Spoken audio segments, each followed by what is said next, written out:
Ia memerintah tahun-tahun 1480 sampai tahun 1510 setelah pindah dari Mahak Dumoga di kaki Bukit Bumbungon yang selalu dilanda banjir. Dengan petunjuk burung Monikulu pemerintahan pindah di Kotobangon di Kota Mobagu sekarang.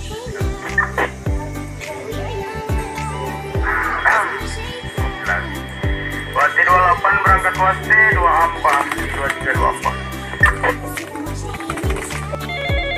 Cepat datang Jo. Moyagi-yagi Aida Muipan, moyagi-yagi. Oh, bukunya. Akhirnya banyak orang dapat tahu.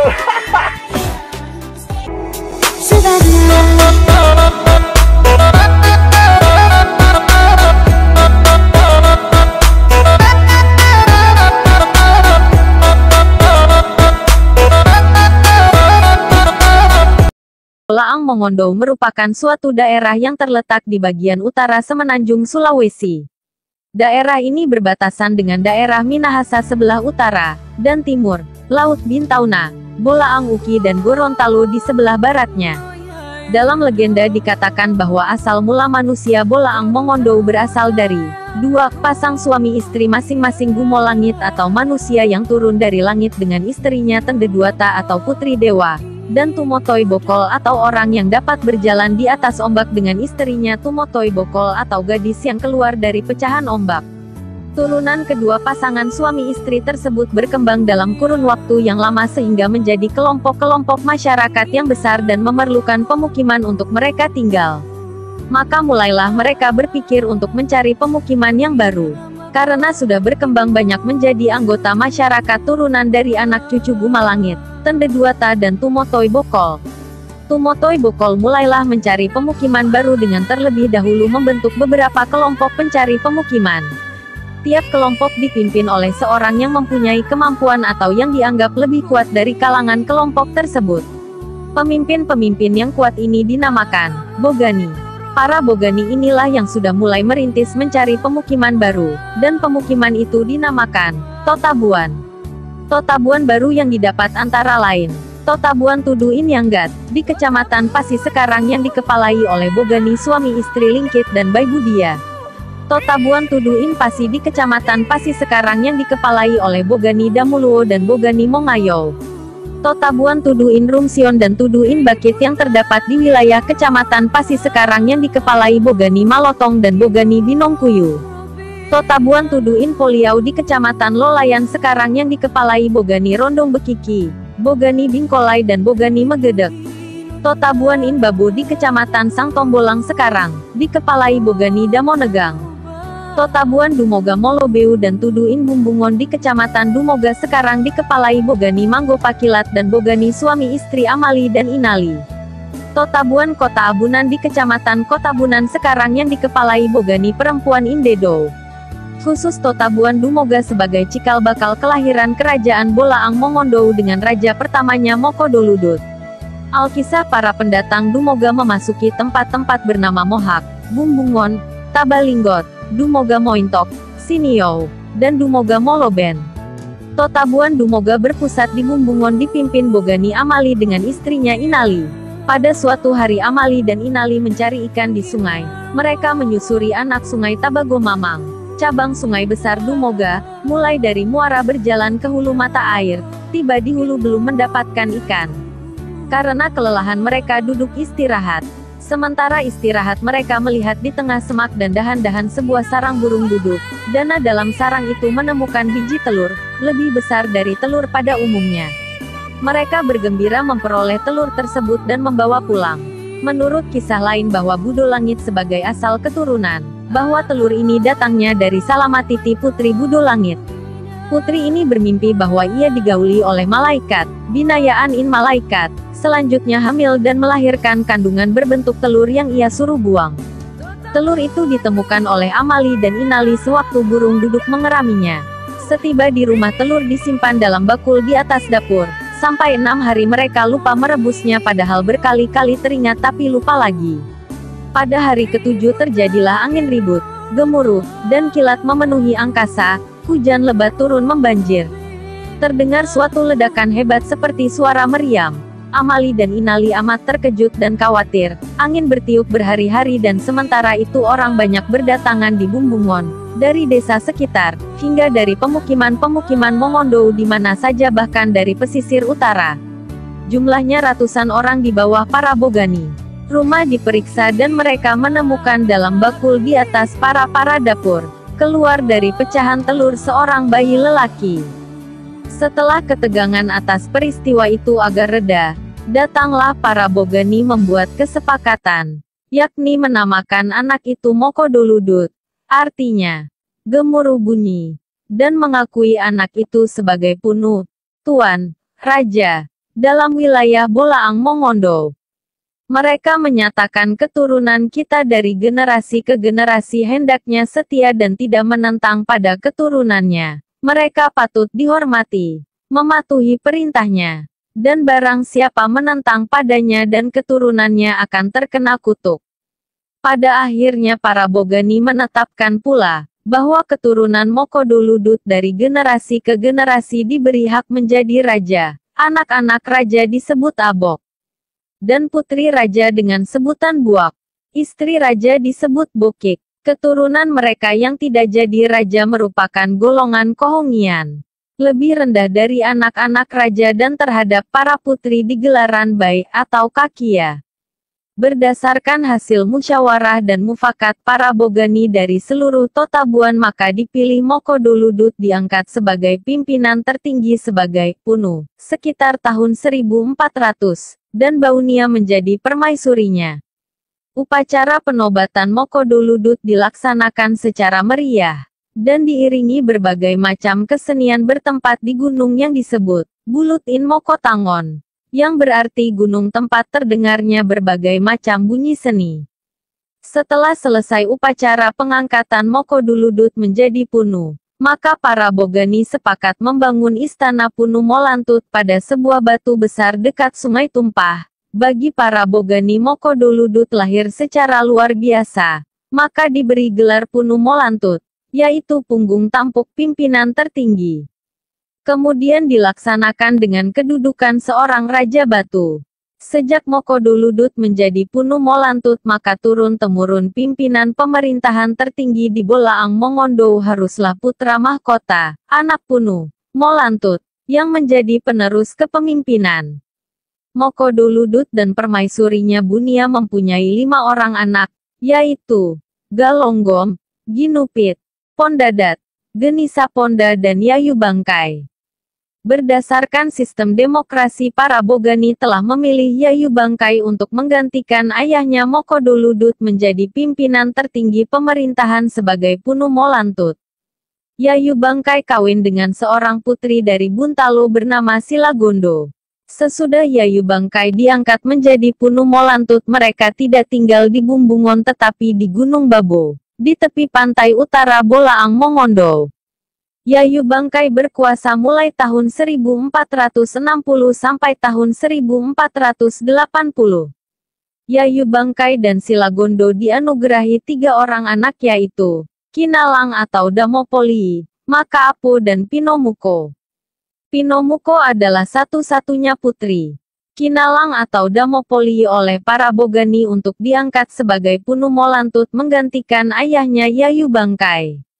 Ia memerintah tahun-tahun 1480 sampai tahun 1510 setelah pindah dari Mahak Dumoga di kaki Bukit Bumbungon yang selalu dilanda banjir. Dengan petunjuk burung Monikulu pemerintahan pindah di Kotobangon di kota Mobagu sekarang.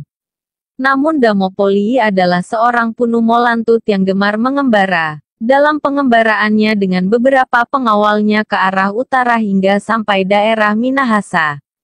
Di daerah Minahasa ini bertemu dengan seorang gadis bernama Tetion, dan jatuh cinta lalu mereka menikah. Dalam pernikahan ini tidak dianugerahi anak, lalu Damopoli kembali ke tempat asalnya. Tertarik pada seorang gadis di Sungai Ranoyapo bernama Wulan Ueranden karena kecantikannya. Damopoli menikahinya dengan harta kawin tanah dari Ranoyapo sampai Sungai Ranoyapo yang menjadi sengketa antara Minahasa dan Bolaang Mongondo. Pada sekitar tahun 1927, Pemerintah Belanda menetapkan batas antara daerah Minahasa dan Bolaang Mongondo, dan wilayah Sungai Poigar dan Ranoyapo resmi masuk dalam wilayah Minahasa. Istri yang lain dari Damopoli adalah Tende Duayo atau Putri Perkasa. Dengan istrinya Tende Duayo ini memperoleh seorang putra yang bernama Busisi, Butiti, yang akhirnya menggantikan ayahnya Damopoli sebagai Punu Molantut dan berkuasa mulai tahun 1511. Busisi menikah dengan putri Minahasa bernama Limbatondo dan dianugerahi 4 orang anak yaitu Bunu, Sakadu Makul, Makalun Senge, dan Makalalo. Putra Butiti yang bernama Makalalo yang menggantikan ayahnya menjadi Punu Malantut. Makalalo menikah dengan Putri Wulan Ganting dari Mandolang merupakan salah satu daerah di Minahasa dekat desa Tateli.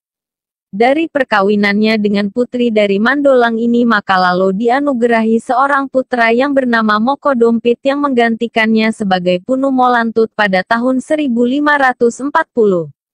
Moko Dompit memiliki 2 orang istri, yaitu dari golongan bangsawan bernama Wulan Menggeadi dan melahirkan seorang putra bernama Moko Ago, dan dari istri yang lain dari kalangan rakyat biasa bernama Gogunde. Perkawinan Moko Ago dengan kalangan rakyat biasa ini selalu disindir-sindir oleh para Bogani.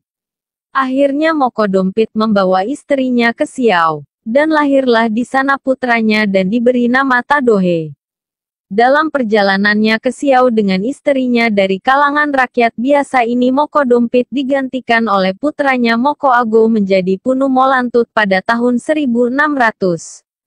Pada saat berkuasa Moko Ago banyak mengembara dan kawin dengan wanita Minahasa sehingga memperoleh keturunan di sana. Tetapi putra-putri Moko Ago tidak yang diketahui dengan jelas. Namun sampai sekarang banyak penduduk Minahasa yang bermarga Moko Ago, Ko Ago, serta Ago. Putra Moko Dompit yang lahir di Siau bernama Tadohe. Kisah lainnya Tadohe adalah putra Moko Ago. Tadohe bersama 2 orang pengawalnya kembali ke Bolaang Mongondo dengan menumpang perahu, bangku, bernama Kabalit. Mereka pulang melalui Laut Selatan dan terdampar di salah satu pantai selatan Bolaang Mongondo. Ia berusaha meyakinkan tempat-tempat yang didatanginya bahwa ia adalah putra Punu Molantut dengan menunjukkan kesaktian dan beberapa tanda lainnya. Kemudian mereka melanjutkan perjalanan melalui Gunung Tagai dan singgah di suatu tempat bernama Insil dan melanjutkan perjalanan lagi melalui Gunung Longkou dan turun ke dataran rendah melalui sebuah sungai. Dan sungai yang mereka lewati itu diberi nama Sungai Kinoto Bangon. Salah satu desa di sebelah timur kota Mobagu sekarang. Di tempat inilah Tadohe diangkat menjadi Punu Molantut pada tahun 1620.